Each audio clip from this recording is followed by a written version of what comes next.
Chapter 1. Grace Albright was a very unusual little girl.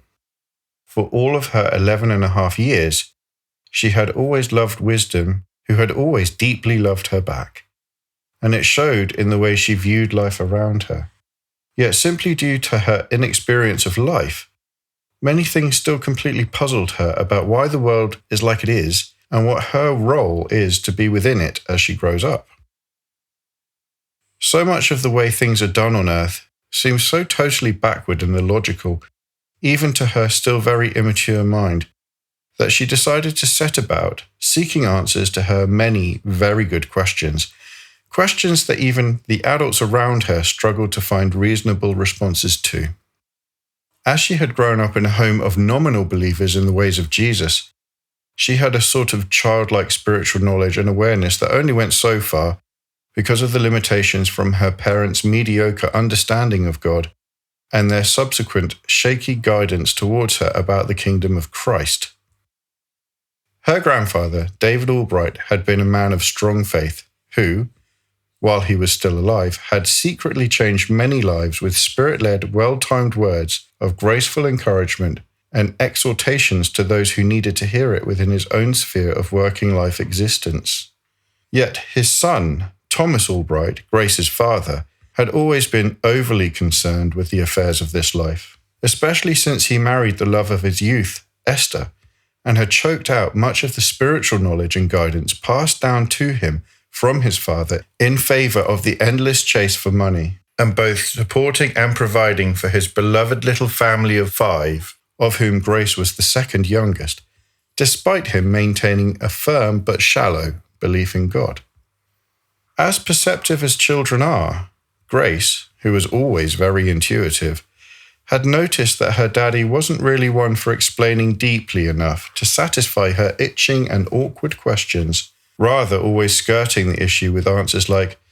"God knows everything, sweetness," or "We don't need to understand everything, darling." And likewise, her mother also didn't really seem to enjoy her passionate quest for mysterious conundrums either, instead preferring to employ her great culinary skills in the kitchen and bless both her family with amazing concoctions as well as those in the local community, including helping to serve good food at the local homeless shelter 3 lunchtimes a week. Both of Grace's parents were kind souls, thanks to a clear moral backbone that had been ingrained into them by their own faithful parents. Yet both seemed to have never really understood the spirituality of the good news of the Lord's cross and what had taken place there, and in fact, even fell for that common modern myth and considered themselves to be good people, good enough for God. Both believed in both heaven and hell, of course, but both understood that they were good enough to go to heaven and didn't really think about it much more than that. Occasionally, they would go to the local parish church to make an appearance on special days like Christmas Day or Easter Sunday, to keep in step with the community of believers and show at least a modicum of interest in the kingdom of God. But generally, they were a little too busy with other things to make a frequent show of it, as is the difficulty with modern living, especially with a young family of varying ages. All this was noticed by the sharp little mind of Grace. Although she loved her family more than she could ever express, a real frustration began to grow in her. In her pilgrimage for the truth about the world around her, she began to secretly read the books that her grandfather had left behind as they gathered dust, sitting neglected on the bookshelf in her dad's study. He had kept them as a keepsake to remind himself of his wonderful father who loved to collect books about God, and because many of them were such lovely books to look at with interesting and inviting titles like What's So Amazing About Grace? She had always wanted to read that one since she saw it sitting there. Or The Heavenly Man. He sounded very interesting. He had filed them away to be read at a later date sometime in the distant future when time wasn't so much of a commodity. Something burned deep within her to find out more, to seek wisdom at any cost. School had become a confusing place since she had started in secondary education last September. It wasn't at all like primary school was, and she had already witnessed several things that really quite concerned her, There was the time last week, for example, when she had stumbled upon one of the much older boys with one of the girls in the year above her, pretty much eating each other's faces off behind the music room, and he with his hands in very inappropriate places on her body. So engrossed were they in their lust that they didn't even notice her as her innocent and fragile spirit took in the scene before fleeing in fright. She had spoken about the incident with some of her new friends, but it seemed to be such a commonplace thing here that it wasn't even really worth mentioning.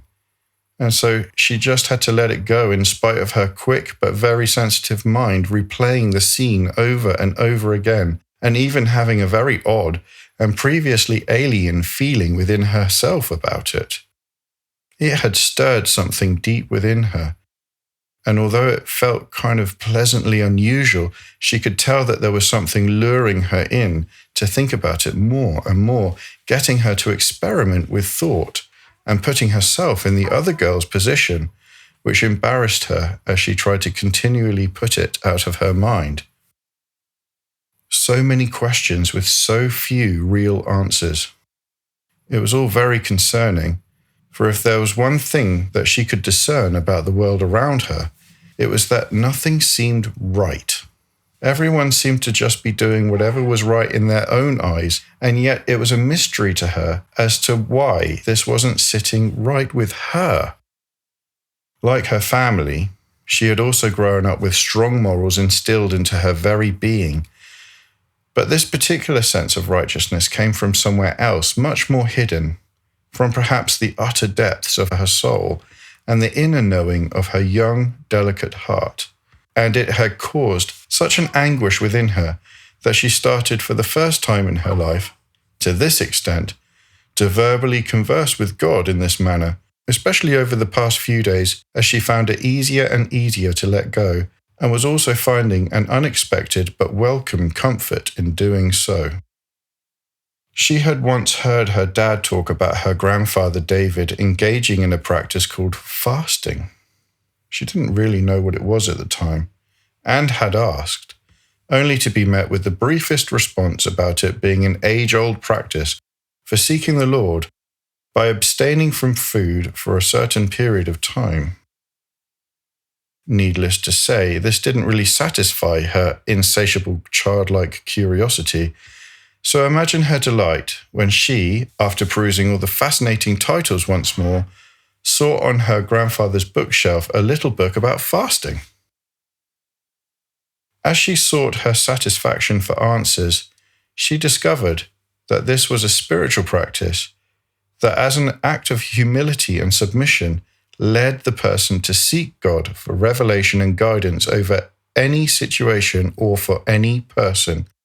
and that it was a sacrificial deed that pleased the Lord as we leave behind our fleshly, physical desires and needs and instead embrace spiritual desire and need, to seek for even the very face of God himself. She also discovered that Jesus had done a very long fast once and ended up in a duel with his enemy, the devil, where Jesus got the victory in spite of his hunger. All of this was fascinating to Grace, who resolved then and there to give it a try in the near future, as there were many things in her life that she really needed revelation on. Many, many things, in fact. She was naturally a little fearful, as there had never been a day before where she had totally gone without at least some food.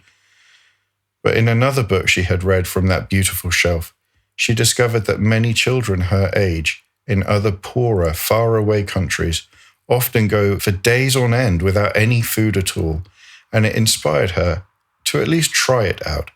even if it was only in respect to those poor other children who suffered so. She imagined that it wouldn't go down well with her mother, who loves food,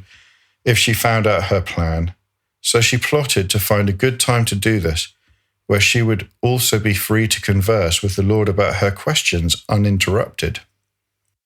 Consulting her well-kept and organized diary, she enjoyed order and cleanliness. There was a day and a night over a weekend coming up where her older brother of 16, Paul, would be babysitting both her and the youngster of 7, John, And she decided that it would be easy to avoid food that day and night because knowing Paul, he wouldn't really give two hoots if she ate or not,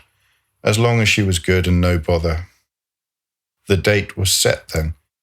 and she got on her knees that evening and reminded God of her intention.